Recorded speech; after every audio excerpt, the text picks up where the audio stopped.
All right, so here's the other video of not anything to do politically, but I thought I had.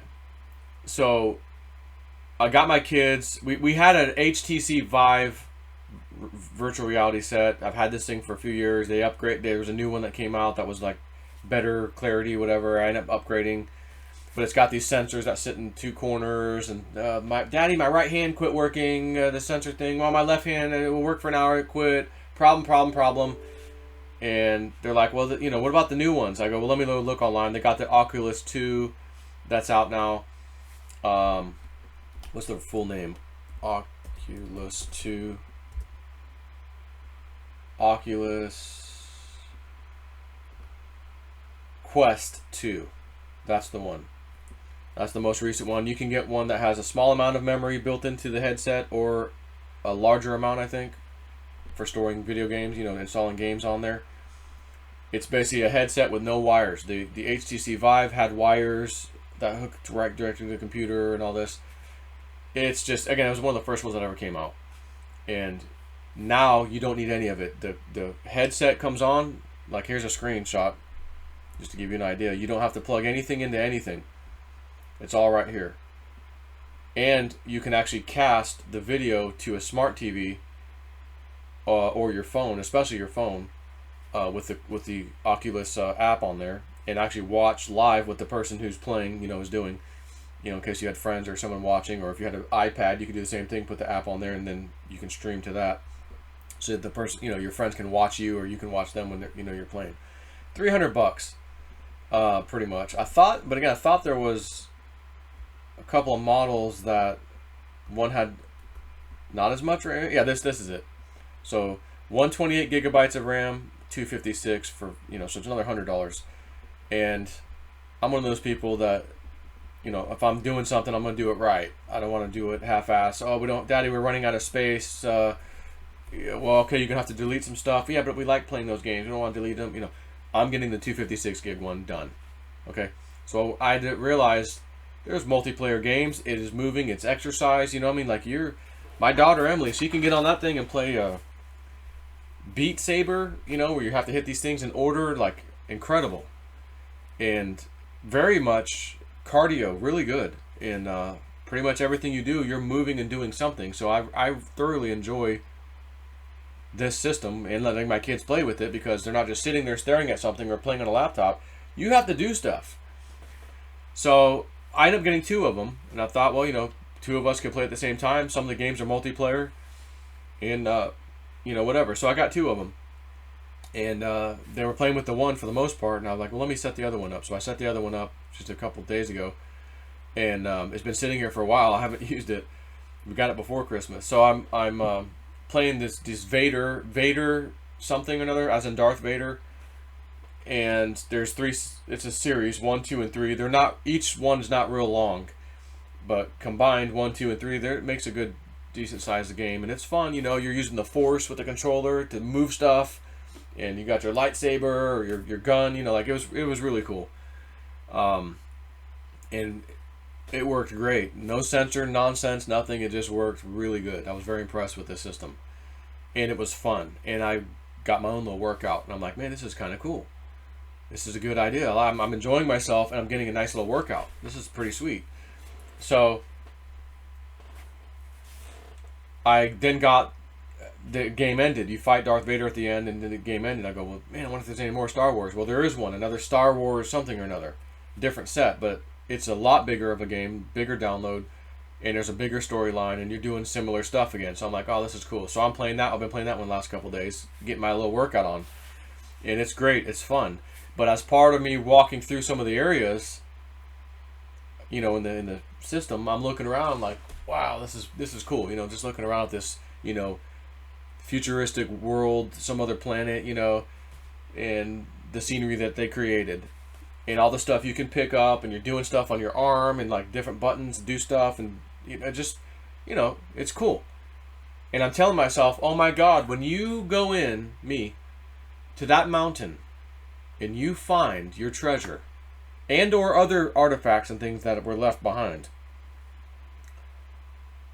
you could literally videotape the areas briefly and whatever's in there before you take it. Video it all. And make a virtual reality game. Hire one of these studios, like the one that honestly did Star Wars. I'd like to hire them. They did a great job. And build this treasure hunt game. Make a treasure hunt game based on my real life story.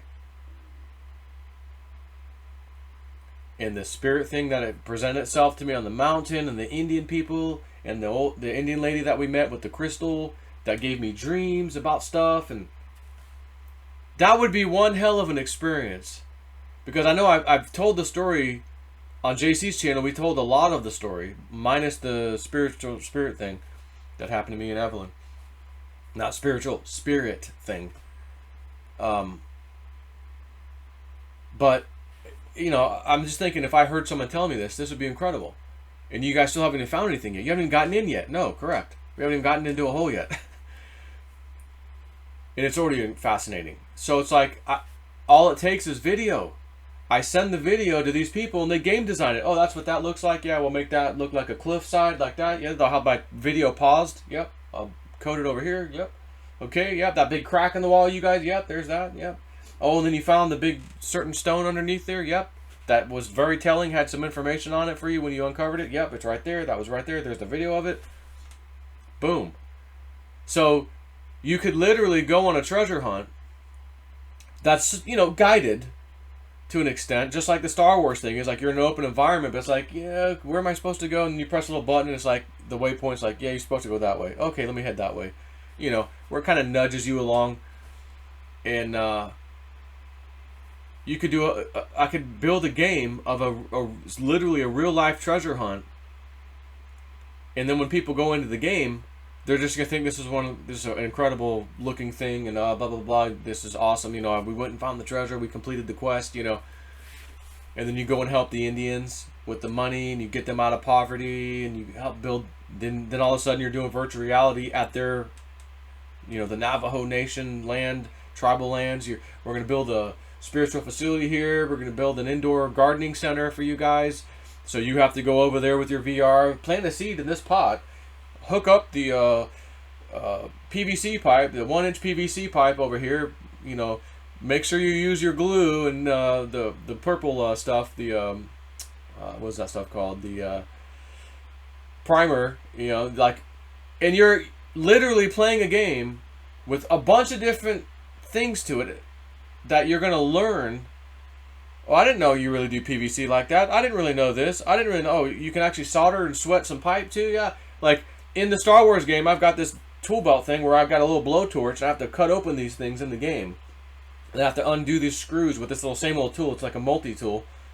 And then I can get in and get access to this thing, and I gotta, like, kind of break the code, so to speak, and turn these things a certain way, then it unlocks, and then the thing pops out, and I'm able to grab some guns and some weapons, some other things, and some health kits and things like to help me along my journey. But in this respect, you could find Indian artifacts, and hey, bring the sacred, you know, bear totem thing you found in the cave to the you know, tribal elders of the Apache tribe. It's very specific to them, you know, or you've got to find the right tribe that this belongs to. Oh, well, how do I do that? Go figure it out. You know, okay, well, let me go here. You know, like, this could be an incredible game, and it has nothing to do with killing people, shooting people, harming people, cutting people, being shitty to people. It's an exciting treasure hunt, and then you're helping people, and then maybe, again, I don't know this yet, but imagine if there's some really, really, really, really cool technology in the mountain that helps you, or you might be able to get inside of it, and it floats, and it was left behind a long time ago. Long time ago. And you're standing there going, in the game, yeah, so your little headset on. What? Oh my god, we found a secret chamber. We already got the treasure and stuff. I thought we were done. There's something over here. Let's go down there. What is that?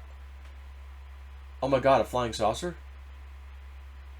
And then, like, you can press like a little, you know, info tab. When was this put in here? And it shows you, you know, 350,000 years ago, civilization came in here and used to be in the mountain, and they just didn't need it anymore. It's discarded. It was like old technology to them at the time. They left. They're actually gone now a long time ago. They've left this planet. They're off doing other things. They left this old relic behind. And it still functions. And it's still superior, highly advanced technology to anything we have. And you just discovered this in the game. And you're telling yourself, I wonder if I could go on board and fly this thing. And as you walk up to it, it's very small. But then all of a sudden it shapeshifts to your size to allow you to come in. And again, your mind's blown. This is technology that's 350,000 years old. Oh my God. You go inside and now you're looking inside of, would it be a real flying saucer? Or my imagination of what it looked like inside? And then you realize as part of the game, well, how do I control this thing? Well, you're going to have to learn how to fly it. It doesn't work off of knobs and controls. Well, how do I do that? Well, I don't know. Well, there's some buttons here. Let's see if I, let me give it some voice commands. Maybe it can help teach me. Maybe it can. Well, nope. Nothing in here. I guess I'll go explore the cave some more. Oh, I found something. Oh, I think this has something to do with that UFO. Let me bring it back to the UFO. Plug it in. Oh my God, some information just came up. A whole LED, or holographic display just came up. It's in a different language, though. I don't understand this language. I don't know what it's saying. Let me go search the cave. Let me go search some more tunnels. And oh my God, I found the Rosetta Stone thing. Oh, bring it back. Okay, now, oh my God, it knew English. It knows English? And all these other languages I've never even heard of? Huh. Whatever. Let's switch it to English. Now I can read what that thing said. Oh, okay, here's some information. This is good information. I could make the most badass game you've ever seen in your life. That would go on as like a part 1, like the Star Wars Series 1, Series 2, Series 3, or whatever, of the Vader Chronicles, or whatever that was called. Vader something, I forget. Immortal. Vader Immortal, I think, was the name of the game.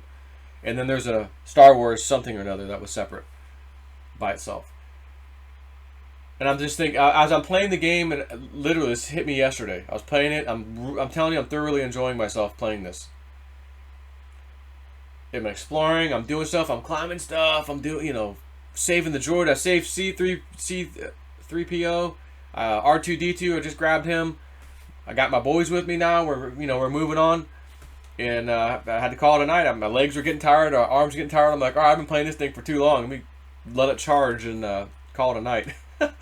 So, anyways, I'm thinking, oh my God, as I'm playing this, I can make the most incredible treasure hunt game ever, as I really do it in real life.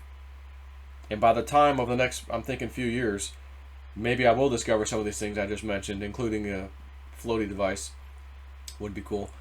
And I have reason to say that. I'm not going to say right now, but I have reason to say that. It would just take it to a whole nother level. You would never expect that to, treasure hunt to lead to that, but it does. And then it involves a history we just didn't know about. And now we're learning an immense amount of history by playing a video game that blew our minds to begin with, and it was so much fun. And you can get your little side-by-side, your little four-wheeler, hop on, your little handle grips, drive down the little mountain roads and get to your little spot, and you can just sit in a chair like I'm sitting here right now in this chair, because there's standstill mode, standalone mode, and then there's like room mode, so that when you can actually walk up to stuff and grab stuff in your room. But I got shit all over the place, so I'm like, no, I'll do stand still whatever mode, where I don't have to move much, maybe a foot circumference or around me, and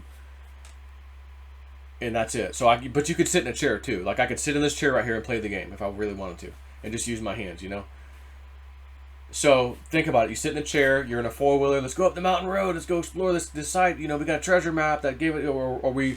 Not a map. We looked at these rocks, and the rocks had an alignment. We followed the alignment. Like, you got to do all this shit that I had to do in real life. I don't know that I give you the same exact information on the rocks that I've discovered, but it would be something similar to where it like points you the right direction and follow this and follow that, and leads you to the spot. And then you start digging, and you got to get a crew. A couple of your friends or whatever, which you can play multiplayer. Hey. You got to have 3 people to play or whatever it is, or you could do single mode. But, you can have one guy with the bucket, one guy digging with the, pickaxe, and then a third guy that would be named J. Snip Foreman, who's the foreman who stands there making sure the two guys are doing exactly how you want it.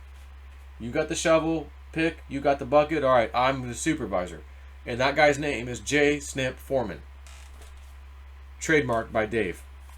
So that's my story. I think I can make something incredible, but I'm nowhere near even the halfway point of my real life experience. I'm not even into the mountain, not even kind of. So it hit me yesterday hard, and I go, oh my God, I can make something incredible, and it would not be my imagination, okay? It would be based off of real life stuff that I've seen and will take pictures and video of. Now, the UFO thing, not yet. I've been told, and I feel confident that information, where it came from, there is something like that there, or more than one. So, having said that, take it easy.